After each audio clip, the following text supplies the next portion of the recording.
This video is brought to you by Sailrite. Visit sailrite.com for all your project supplies, tools, and instructions. This is Sailrite's YKK continuous zipper chain number 5, and this zipper has metal teeth.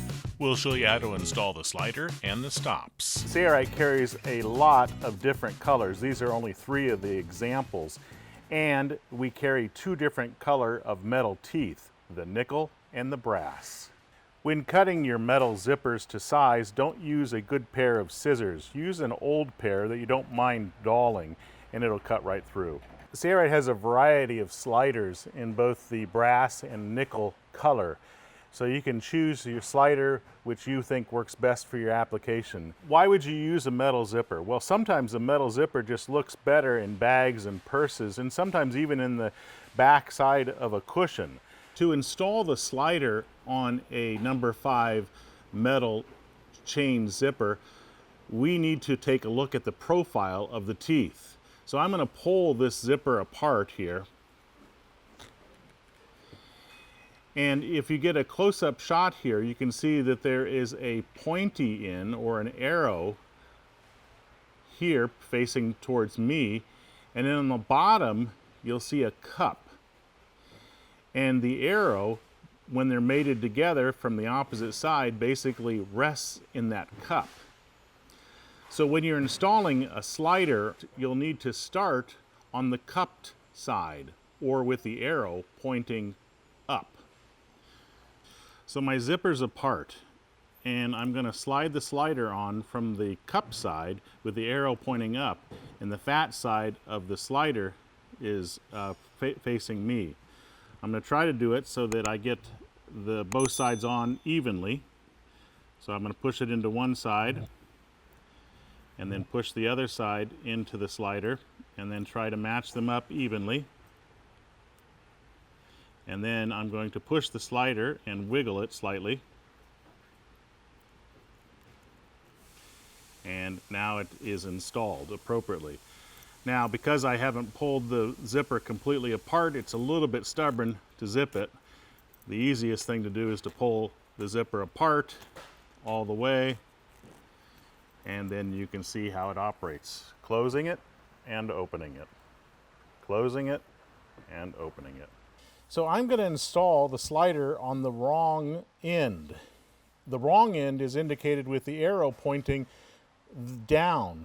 So if I install the slider this way, I can still install it, but it just won't zip smoothly. And I'll show you that here.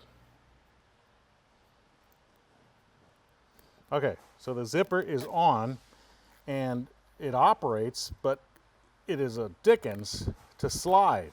So this is wrong. If you ever have this going on and you're like, what in the world? Is this a bad zipper? No, it's just that you put the slider on from the wrong end.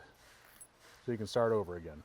So now I'm going to take my slider and I'm going to zip it almost to the other end without going all the way to the end. Now, what we want to do is we want to keep the slider from coming off. And sewing over these teeth is really just not a good idea, because if your needle hits one of the teeth, it's likely going to break.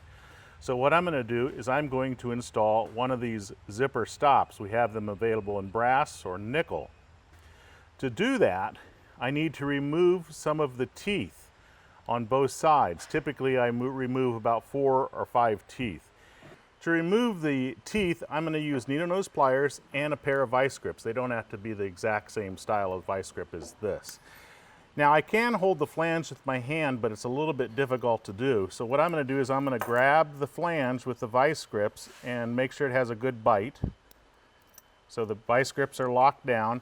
I'm going to put this hand on the tabletop to stabilize the vice grips, and then I'm going to grab one of the teeth with the needle nose and pull. That tooth is off. Next one. That tooth is off.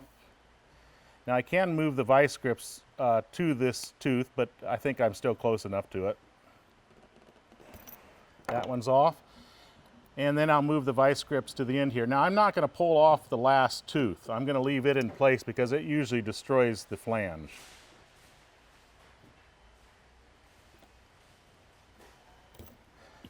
You can also put the vice grips on like this, which hopefully will cover more area so that you can remove the teeth possibly a little bit easier or get more distribution of the tool.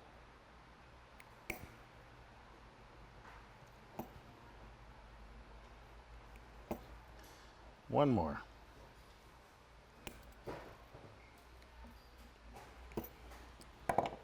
Okay, so now that we have the teeth removed, except for the last one, because if you take the last one out, it kind of hurts the end of the zipper. I'm going to use the Sailrite Edge hot knife here, and I'm going to just cut that last one off and seal the edge of the zipper. Okay. So this zipper is a continuous. It doesn't have a starter box or a starter post, so it will never really separate completely. So what you want to do is you want to put a stop on it. And to do that, we either have them in nickel or brass. To do that, use some needle nose pliers, hold the stop like that. Then on the portion where you remove the teeth, just crimp it over the flange, the edge of the flange, like that, and push hard. So there's one stop, and then you would do the same thing on the opposite side. Put it in the needle nose pliers, like so. Take the flange and crimp it onto the end. Now, when you zip the slider all the way down, it will not come off. Now you'll want to do the same thing on the opposite end here. So this is a continuous zipper. It doesn't have a starter box or a starter pin on either end. So the only thing you can do with a continuous zipper is open it up, and then this would run into stops on this end, which we don't have installed either. It doesn't separate completely as a finished zipper would. So it is useful for bags and purses like we talked about. And when you go to sew it in, you would sew along this side and do some reversing at the beginning and the end. But you would not sew over the teeth because you could break a needle. I'm Eric Grant. If you have questions, give us a call. We're glad to help.